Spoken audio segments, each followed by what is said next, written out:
And one of the things that we wanted to do was to do one of the things that all of you do, which is help raise money for bursaries and scholarships and see the potential in young people. And so, Chantal Kriviazik, do you guys know who Chantal Kriviazik is? Yeah. International singer-songwriter, she's kind of a big deal.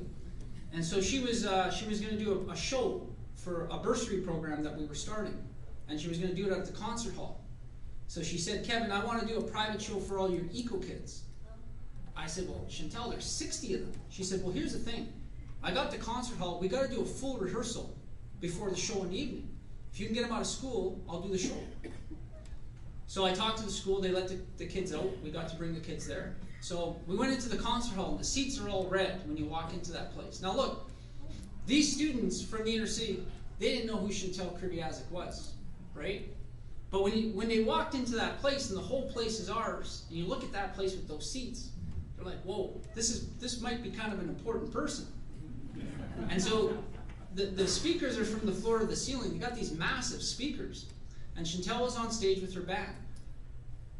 And we said to the kids, where do you want to sit? They all want to sit right in the front row. Right? So Chantal hits her piano.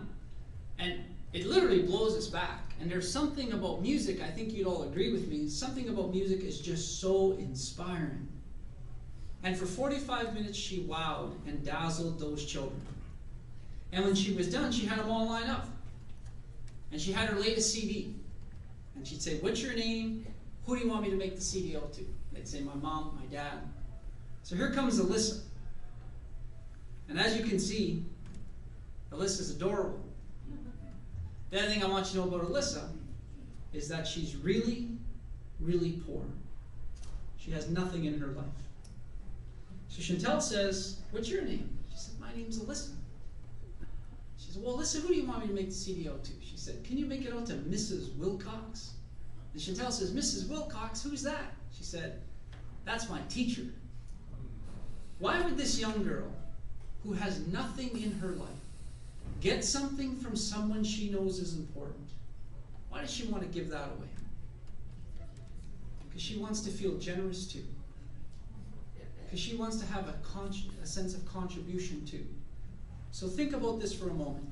The next day, Alyssa went to school, and she saw Mrs. Wilcox, and she handed her that CD.